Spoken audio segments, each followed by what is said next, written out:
हरे कृष्णा, जय श्री हरि। ओम नमः शिवाय। प्रिय भक्तजनों, आज बृहस्पतिवार के दिन आप बृहस्पति देव की बड़ी ही दुर्लभ कथा सुनेंगे। इस कथा को सुनने से भक्तों की सभी मनोकामनाएं भगवान बृहस्पति देव की कृपा से पूर्ण हो जाती हैं। तो आइए बड़ी ही श्रद्धा और प्रसन्न चित्त मन से इस कथा को सुनते हैं। भारतवर्ष में एक प्रतापी और दानी राजा राज्य करता था। वह नित्य गरीबों और ब्राह्मणों की सहायता करता था। यह बात उसकी रानी को अच्छी नहीं लगती थी। वह न ही गरीबों को दान देती, न ही भगवान का पूजन करती थी और राजा को भी दान देने से मना किया करती थी।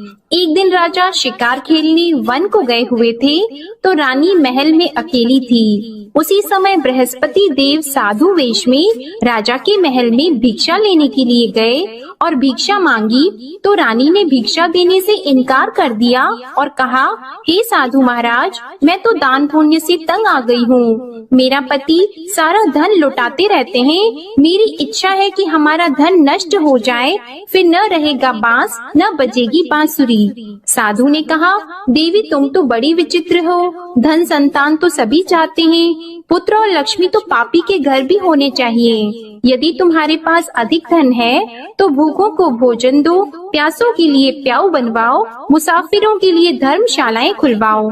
जो निर्धन अपनी कुंवारी कन्याओं का विवाह नहीं कर सकते, उनका विवाह करा दो। ऐसे और कई काम हैं जिनके करने से तुम्हारा यश लोक और परलोक में फैलेगा। परंतु रानी पर उपदेश का कोई प्रभाव नहीं पड़ा। वह बोली, महाराज आप मुझे कुछ न समझाएं, मैं ऐसा धन नहीं चाहती जो हर जगह बांटती फिरूं। साधु ने उत्तर दिया, यदि तुम्हारी ऐसी इच्छा है तो तथास्तु।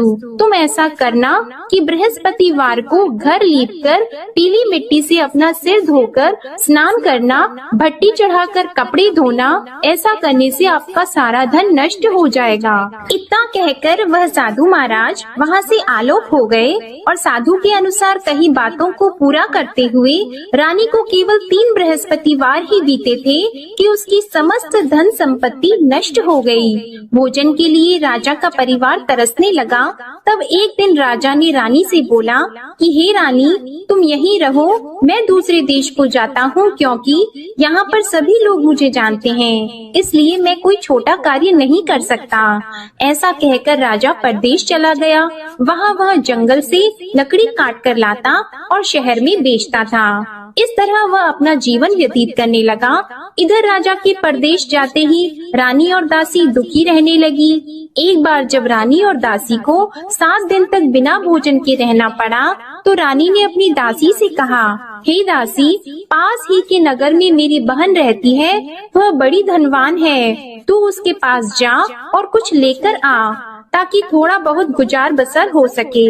रानी दासी की बहन के पास गई। उस दिन गुरुवार था और रानी की बहन उस समय बृहस्पतिवार व्रत की कथा सुन रही थी। दासी ने रानी की बहन को अपनी रानी का संदेश दिया, लेकिन रानी की बड़ी बहन ने कोई उत्तर नहीं दिया।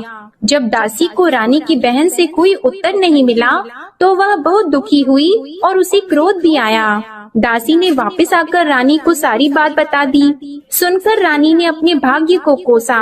उधर रानी की बहन ने सोचा कि मेरी बहन की दासी आई थी, परंतु मैं उससे नहीं बोली, इससे वह बहुत दुखी हुई होगी। कथा सुनकर और पूजन समाप्त करके वह अपनी बहन के घर आई और कहने लगी, हे बहन, मैं बृहस्पतिवार का व्रत कर रही थी, तुम्हारी दासी मेरे घर आई थी, परंतु जब तक कथा होती है तब तक न तो उठते हैं और न ही बोलते हैं, इसलिए मैं नहीं बोली। कहो दासी क्यों गई थी? रानी बोली, बहन तुमसे क्या छिपाऊं, हमारे घर में खाने तक को अनाज नहीं था। ऐसा कहते कहते रानी की आंखें भर आई।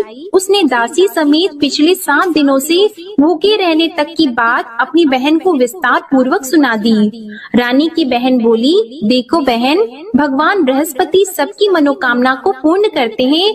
देखो शायद तुम्हारे घर में अनाज रखा हो। पहले तो रानी को विश्वास नहीं हुआ, पर बहन के आग्रह करने पर उसने अपनी दासी को अंदर भेजा तो उसे सचमुच अनाज से भरा एक घड़ा मिल गया।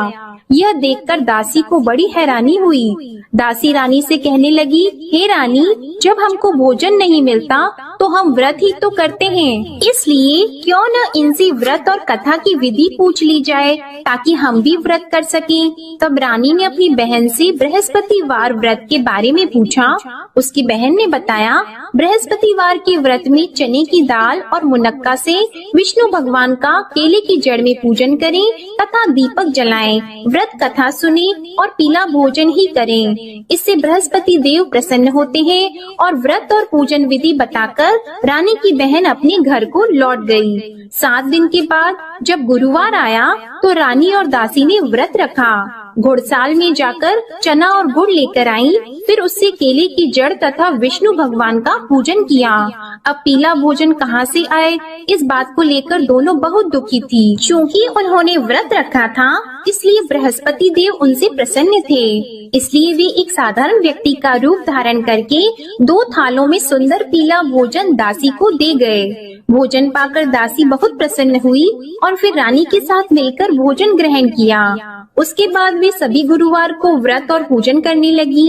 बृहस्पति भगवान की कृपा से उनके पास फिर से धन संपत्ति आ गई, परंतु रानी फिर से पहले की तरह आलस्य करने लगी।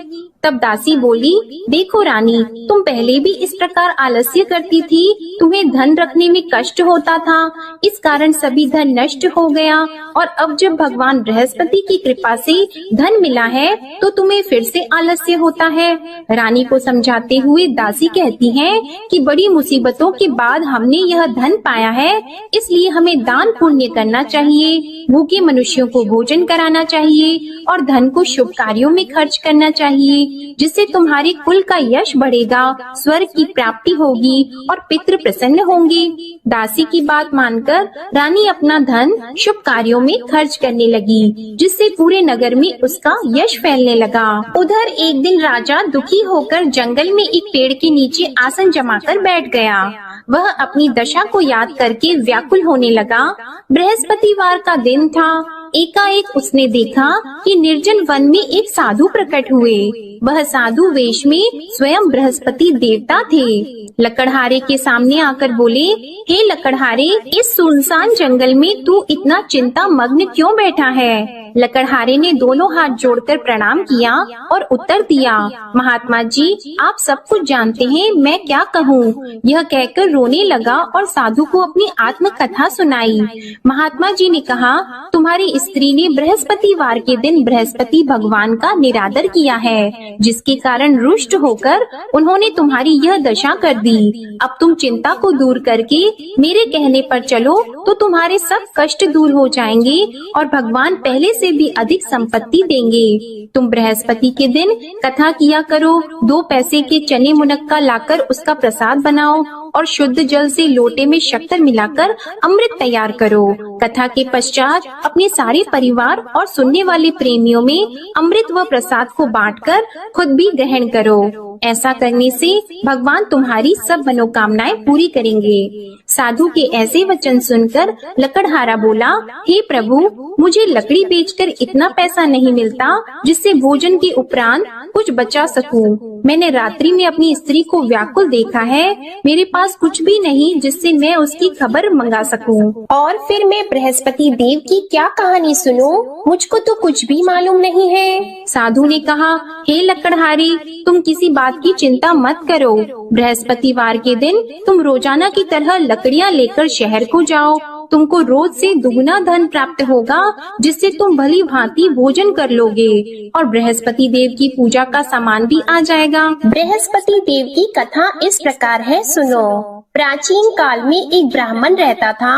वह बहुत निर्धन था। उसकी कोई संतान नहीं थी। उसकी स्त्री बहुत मलिनता के साथ रहती थी। वह स्नान नहीं करती, किसी देवता का पूजन नहीं करती। इससे ब्राह्मण देवता बड़े दुखी थे। बेचारे बहुत कुछ कहते थे, किंतु उसका कुछ परिणाम नहीं निकला। भगवान की कृपा से ब्राह्मण की स्त्री के कन्या रूपी रत्न पैदा हुआ। कन्या बड़ी होने पर प्रातः स्नान करके विष्णु भगवान का जाप और बृहस्पतिवार का व्रत करने लगी। अपने पूजन पाठ को समाप्त करके विद्यालय जाती तो अपनी मुट्ठी में जौ भर के ले जाती और पाठशाला के मार्ग में डालती जाती। तब ये जौ स्वर्ण के हो जाते तो लौटते समय उनको बीन कर घर ले आती। एक दिन वह बालिका सूप में उस सोने की जौ को फटक कर साफ कर रही थी कि उसके पिता ने देख लिया और कहा, हे बेटी, सोने की जौ के लिए सोने का सूप होना चाहिए। दूसरे दिन बृहस्पतिवार था। इस कन्या ने व्रत रखा और बृहस्पति देव से प्रार्थना करके कहा, मैंने आपकी पूजा सच्चे मन से की है तो मेरे लिए सोने का सूप दे दो। बृहस्पति देव ने उसकी प्रार्थना स्वीकार कर ली। रोजाना की तरह वह कन्या जौ फैलाती हुई जाने लगी। जब लौटकर जौ बीन रही थी तो बृहस्पति देव की कृपा से सोने का सूप मिला। उसे वह घर ले आई और उसमें जौ साफ करने लगी, परंतु उसकी माँ का वही ढंग रहा। एक दिन की बात है कि वह कन्या सोने के सूप में जौ साफ कर रही थी। उस समय उस शहर का राजपुत्र वहाँ से होकर निकला। इस कन्या के रूप और कार्य को देखकर मोहित हो गया और अपने घर आकर भोजन और जल त्याग कर उदास होकर लेट गया।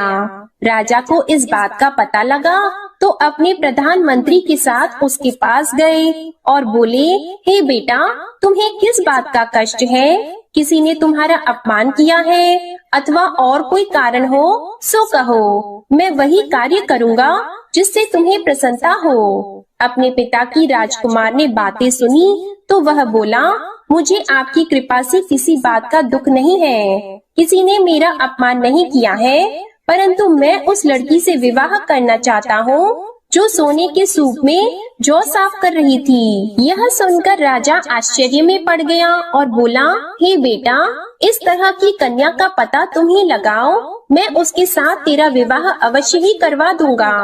राजकुमार ने उस लड़की के घर का पता बताया। तब मंत्री उस लड़की के घर गए और ब्राह्मण देवता को सभी हाल बताया। ब्राह्मण देवता राजकुमार के साथ अपनी कन्या का विवाह करने के लिए तैयार हो गए तथा विधि विधान के अनुसार ब्राह्मण की कन्या का विवाह राजकुमार के साथ हो गया। कन्या के घर से जाते ही पहले की भांति उस ब्राह्मण देवता के घर में गरीबी का निवास हो गया। अब भोजन के लिए भी अन्न बड़ी मुश्किल से मिलता था। एक दिन दुखी होकर ब्राह्मण देवता अपनी पुत्री के पास गए।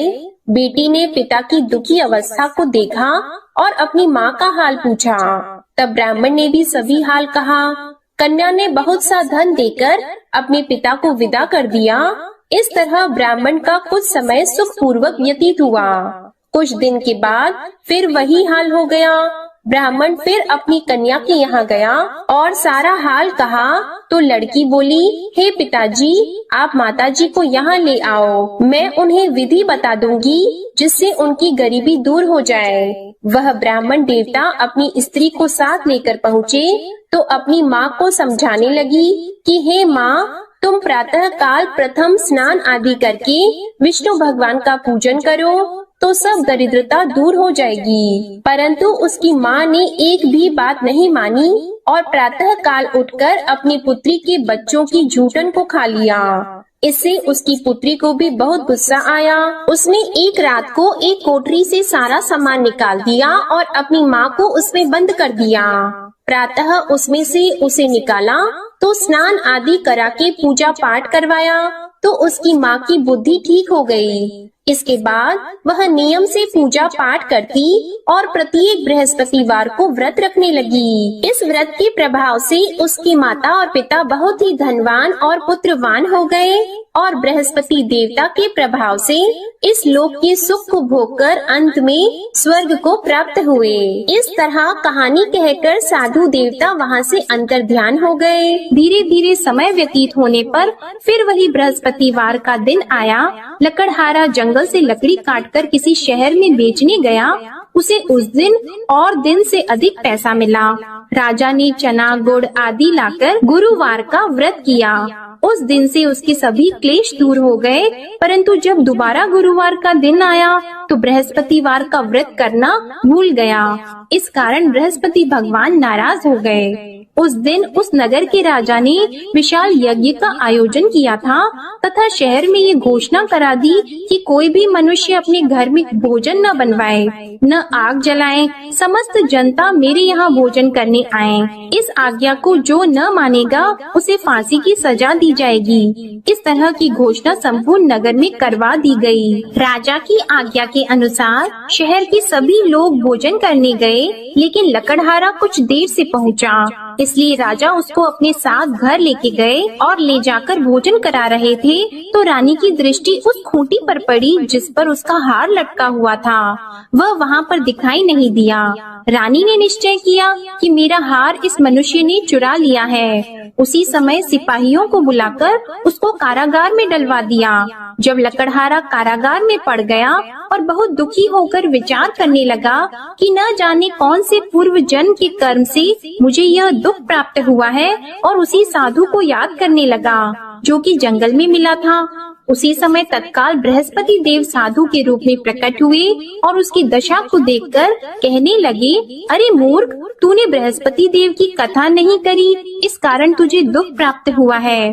अब चिंता मत कर, बृहस्पतिवार के दिन कारागार के दरवाजे पर 4 पैसे पड़े मिलेंगे, उनसे तू बृहस्पति देव की पूजा करना, तेरे सभी कष्ट दूर हो जाएंगे। बृहस्पतिवार के दिन उसे 4 पैसे मिले। लकड़हारे ने कथा कही। उसी रात्रि को बृहस्पति देव ने उस नगर के राजा को स्वप्न में कहा, हे राजा, तुमने जिस आदमी को कारागार में बंद कर दिया है वह निर्दोष है, वह राजा है, उसे छोड़ देना। रानी का हार उसी खूंटी पर लटका है, अगर तू ऐसा नहीं करेगा तो मैं तेरे राज्य को नष्ट कर दूंगा। इस तरह रात्रि के स्वप्न को देखकर राजा प्रातः काल उठा और खूंटी पर हार देखकर लकड़हारे को बुलाकर क्षमा मांगी और लकड़हारे को योग्य सुंदर वस्त्र आभूषण देकर विदा कर दिया। बृहस्पति देव की आज्ञा के अनुसार लकड़हारा अपने नगर को चल दिया। राजा जब अपने नगर के निकट पहुंचा तो उसे बड़ा आश्चर्य हुआ। नगर में पहले से अधिक बाग, तालाब, कुएं तथा बहुत सी धर्मशाला, मंदिर आदि बन गई हैं। राजा ने पूछा, यह किसका बाग और धर्मशाला है? तब नगर के सब लोग कहने लगे, यह सब रानी और बंदी के हैं। तो राजा को आश्चर्य हुआ और गुस्सा भी आया। जब रानी ने यह खबर सुनी कि राजा आ रहे हैं तो उन्होंने दासी से कहा, हे दासी, देख राजा हमको कितनी बुरी हालत में छोड़ गए थे। हमारी ऐसी हालत देखकर वह लौट न जाएं, इसलिए तू दरवाजे पर खड़ी हो जा। आज्ञा के अनुसार दासी दरवाजे पर खड़ी हो गई। राजा आए तो उन्हें अपने साथ लेकर आई। तब राजा ने क्रोध करके अपनी रानी से पूछा कि यह धन तुम्हें कैसे प्राप्त हुआ है? तब उन्होंने कहा, हमें यह सब धन बृहस्पति देव के इस व्रत के प्रभाव से प्राप्त हुआ है। राजा ने निश्चय किया कि 7 रोज बाद तो सभी बृहस्पति देव का पूजन करते हैं, परंतु मैं प्रतिदिन दिन में 3 बार कहानी और रोज व्रत किया करूँगा। अब हर समय राजा के दुपट्टे में चने की दाल बंधी रहती और दिन में 3 बार कहानी कहते। एक रोज राजा ने विचार किया कि चलो अपनी बहन के यहाँ हो आवे। इस तरह निश्चय करके राजा घोड़े पर सवार होकर अपनी बहन के यहाँ को चलने लगा। मार्ग में उसने देखा कि कुछ आदमी एक मुर्दे को लिए जा रहे हैं। उन्हें रोककर राजा कहने लगा, अरे भाइयों, मेरी बृहस्पति देव की कथा सुन लो। वे बोले, लो हमारा तो आदमी मर गया है, इसको अपनी कथा की पड़ी है। परंतु कुछ आदमी बोले, अच्छा कहो, हम तुम्हारी कथा भी सुनेंगे। राजा ने दाल निकाली और जब कथा आधी हुई थी कि मुर्दा हिलने लग गया, और जब कथा समाप्त हो गई तो राम राम करके मनुष्य उठकर खड़ा हो गया। आगे मार्ग में उसे किसान खेत में हल चलाता मिला तो राजा ने उसे देखकर बोला, अरे भैया, तुम मेरी बृहस्पतिवार की कथा सुन लो। किसान बोला, जब तक मैं तेरी कथा सुनूंगा तब तक 4 हरैया जोत लूंगा। जा अपनी कथा किसी और को सुनाना। इस तरह राजा आगे चलने लगा। राजा के हटते ही बैल पछाड़ खाकर गिर गए और किसान के पेट में बड़ी जोर का दर्द होने लगा। उस समय उसकी माँ रोटी लेकर आई और उसने जब यह देखा तो अपने पुत्र से सब हाल पूछा और बेटे ने सभी हाल कह दिया। तो बुढ़िया दौड़ी दौड़ी उस घुड़सवार के पास गई और उससे बोली कि मैं तेरी कथा सुनूंगी, तू अपनी कथा मेरे खेत पर चलकर ही कहना।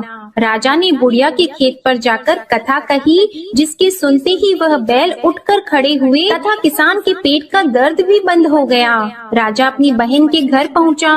बहन ने भाई की खूब मेहमानी की। दूसरे रोज प्रातः काल राजा जगा तो वह देखने लगा कि सब लोग भोजन कर रहे हैं। राजा ने अपनी बहन से कहा, ऐसा कोई मनुष्य है जिसने भोजन नहीं किया हो? मेरे बृहस्पतिवार की कथा सुन ले।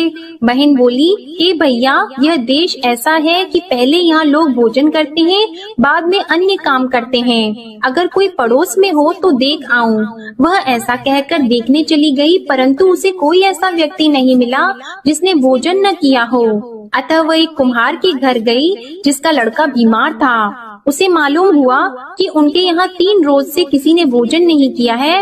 रानी ने अपने भाई की कथा सुनने के लिए कुम्हार से कहा। वह तैयार हो गया। राजा ने जाकर बृहस्पतिवार की कथा कही, जिसको सुनकर उसका लड़का ठीक हो गया। अब तो राजा की प्रशंसा होने लगी। एक रोज राजा ने अपनी बहन से कहा कि हे बहन, हम अपने घर को जाएंगे, तुम भी तैयार हो जाओ। राजा की बहन ने अपनी सास से कहा तो सास ने कहा, हाँ चली जा, परंतु अपने लड़कों को मत ले जाना, क्योंकि तेरे भाई की कोई औलाद नहीं है। बहन ने अपने भैया से कहा, हे भैया, मैं तो चलूंगी पर कोई बालक नहीं चलेगा। तो राजा बोला, जब कोई बालक नहीं चलेगा तब तुम ही क्या करोगी? बड़े दुखी मन से राजा अपने नगर को लौट आया। राजा ने अपनी रानी से कहा, हम निर्वंशी हैं, हमारा मुंह देखने का धर्म नहीं है और कुछ भोजन आदि नहीं किया है। रानी बोली, हे प्रभु, बृहस्पति देव ने हमें सब कुछ दिया है, वह हमें औलाद अवश्य देंगे। उसी रात को बृहस्पति देव ने राजा से स्वप्न में कहा, हे राजा उठो, सभी सोच त्याग दो, तेरी रानी गर्भ से है। राजा को यह बात सुनकर बड़ी खुशी हुई। 9वें महीने में उसके गर्भ से एक सुंदर पुत्र पैदा हुआ। तब राजा बोला, हे रानी, स्त्री बिना भोजन के रह सकती है, पर बिना कहे नहीं रह सकती। जब मेरी बहन आएगी तुम उससे कुछ मत कहना। रानी ने सुनकर हाँ कर दिया। जब राजा की बहन ने यह शुभ समाचार सुना तो वह बहुत खुश हुई और बधाई लेकर अपने भाई के यहाँ आई। तभी रानी ने कहा, घोड़ा चढ़कर तो नहीं आई है, गधा चढ़कर आई है। राजा की बहन बोली, भाभी, मैं इस प्रकार न कहती तो तुम्हें औलाद कैसे मिलती? बृहस्पति देव ऐसे ही हैं, जैसी जिसके मन में कामनाएं हैं सभी को पूर्ण करते हैं। जो सद्भावना पूर्वक बृहस्पतिवार का व्रत करता है एवं कथा पढ़ता है अथवा सुनता है, दूसरों को सुनाता है, बृहस्पति देव उनकी सभी मनोकामनाएं पूर्ण करते हैं। बृहस्पति देव उनकी सदैव रक्षा करते हैं। जो संसार में सद्भावना और सच्चे हृदय से बृहस्पति देव का पूजन करते हैं, उनकी सभी मनोकामनाएं उसी प्रकार पूर्ण होती हैं, जैसे राजा और रानी ने बृहस्पति देव की कथा का गुणगान किया। उनकी सभी इच्छाएं बृहस्पति देव ने पूर्ण की। मनुष्य को हृदय से उनका मनन करते हुए जयकारा करना चाहिए। तो प्रेम से बोलिए, बृहस्पति देव की जय, विष्णु भगवान की जय, समस्त देवी देवताओं की जय। अब आप भगवान बृहस्पति देव की आरती श्रवण कीजिए। ओम जय बृहस्पति देवा, ओम जय बृहस्पति देवा, छिन छिन भोग लगाऊं कदली फल मेवा। ओम जय बृहस्पति देवा, तुम पूर्ण परमात्मा, तुम अंतर्यामी, जगत पिता जगदीश्वर, तुम सबके स्वामी। ओम जय बृहस्पति देवा, चरणामृत निज निर्मल, सब पातक हरता, सकल मनोरथ दायक, कृपा करो भरता। ओम जय बृहस्पति देवा, तन मन धन अर्पण कर, जो जन शरण पड़े, प्रभु प्रकट तब होकर, आकर द्वार खड़े। ओम जय बृहस्पति देवा, दीन दयाल दयानिधि, भक्तन हितकारी, पाप दोष सब हरता, भव बंधन हारी। ओम जय बृहस्पति देवा, सकल मनोरथ दायक सब संशय तारो, विषय विकार मिटाओ संतन सुखकारी। ओम जय बृहस्पति देवा, जो कोई आरती तेरी प्रेम सहित गावे, ज्येष्ठानंद बंद सो निश्चय ही पावे। ओम जय बृहस्पति देवा, ओम जय बृहस्पति देवा। प्रेम से बोलिए भगवान बृहस्पति देव की जय। बोलिए भगवान श्री लक्ष्मी नारायण जी की जय। आपको आज की कथा पसंद आए, आरती पसंद आए तो वीडियो को लाइक कीजिएगा, शेयर कीजिएगा, कमेंट में भगवान बृहस्पति देव जी की जय लिखिएगा और चैनल को भी सब्सक्राइब कीजिएगा। इसी के साथ आज आप हमारे चैनल पर वैशाख मास महात्म्य की कथा को भी जरूर सुनिएगा। प्रेम से बोलिए भगवान श्री बृहस्पति देव की जय।